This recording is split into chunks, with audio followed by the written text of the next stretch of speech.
Hi friends, welcome again to the Singer's Studio. Right.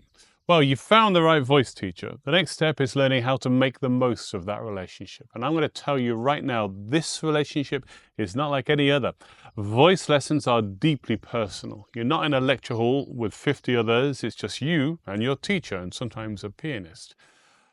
Most of the time, it's just one-on-one. You'll be working in a small space on difficult things, technical things, emotional things, and yes, vulnerable things, which means you have to feel comfortable.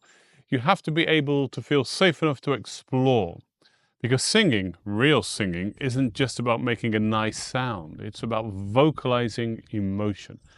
And it's your teacher's job to help you find the tools, the technique, and the emotional permission to do that. In the beginning, you might be focused on breath support, vowel shapes, resonance, posture, etc. Essential things. But the end goal of all of that is the same. It's expression. Expressing truth through music. And that means, sooner or later, your teacher will help you uncover parts of yourself, emotional terrain you didn't even know was there. They'll draw out vulnerability when it's needed. They'll lift you up when your joy overflows. This is intimate work, and it takes trust on both sides, with boundaries, of course. Now, take time to consider how your teacher works. Do they teach from a broad understanding of vocal technique, or do they follow one specific method? If it's the latter, make sure you understand that method. Don't just accept it blindly. Ask questions. Get curious. There is no shame in wanting to know how something works and why it matters. Your teacher should be able to explain the same idea in different ways, because the real art of teaching is being able to meet the student where they are. And a good teacher will always guide your repertoire.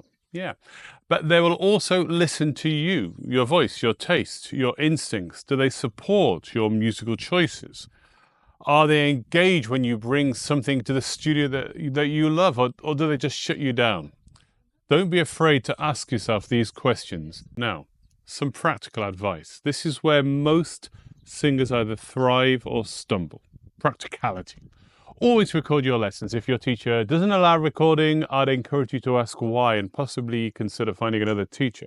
A simple phone recording is fine, or you can use higher-end apps or recordings. I have a Zoom recorder, love it. But do it. You'll thank yourself later. Don't talk too much in the lesson. You're there to learn. Let your teacher guide the session. Of course, questions are welcome, essential, but respect the flow of the lesson. Don't be a sponge. Take notes. Listen with intention. Ask yourself when you don't understand.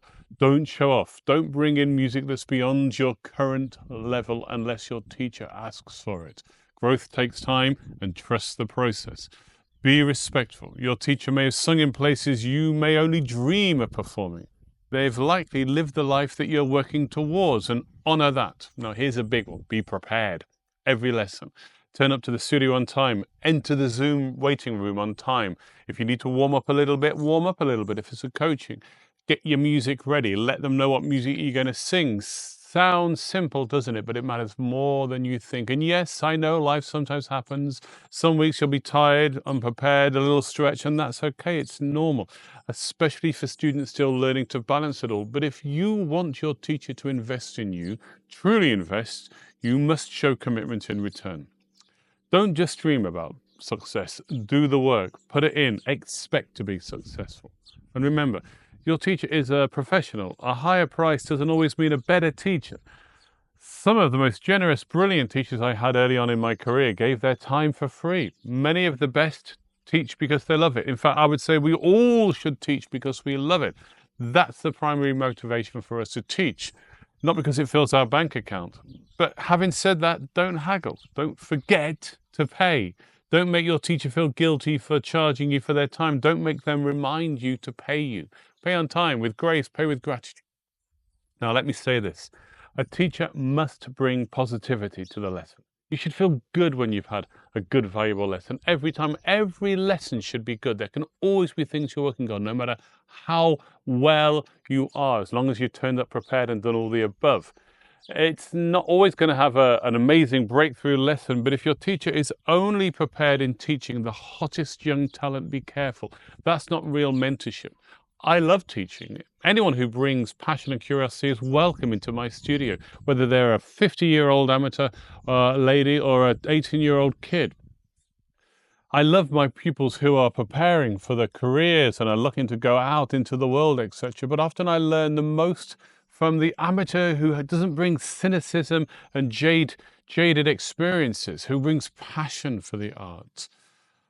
You should always teach and be taught with generosity. You should be open. You should insist on being taught that way. That way, the way you work with a teacher will set the tone for how you work with conductors, with coaches, with directors, with agents, with colleagues. So begin now by being disciplined and curious and prepared and respectful. And ask yourself, do I enjoy my lessons? Do I feel seen? Do I feel supported? Do I feel challenged? Because if the answer is yes, then you've found something wonderful. You've found something truly valuable. If you want to work with me, I'll always say in these lessons, I'm here available on Zoom. I always offer a free consultation. I'll always listen to anybody. You can send me videos and I'll tell you what I think. I teach mostly on Zoom these days. I adore teaching, and I'm so happy that these videos that I'm making are opening my doors to people from all over the world. So if you want to get in touch, please do. Thank you so much for the new subscribers that are finding me. My channel is growing nicely. It's an absolute joy and a thrill that so many of you want to watch these videos and hear me talk about this wonderful art form. If you're not already subscribed, I would really love a sub. I'd love a like. I'd love a comment. YouTube loves it when people comment because that lets YouTube know who's engaged, etc. I've got so much to talk about. I'm busy preparing my Dimitri tribute video, which is going to be a labor of love. My friend, as he was, and my hero. So much to talk about, so much to do with this great art form of ours. So thanks so much for watching. Thanks for sticking to the end, and I'll see you in the next video.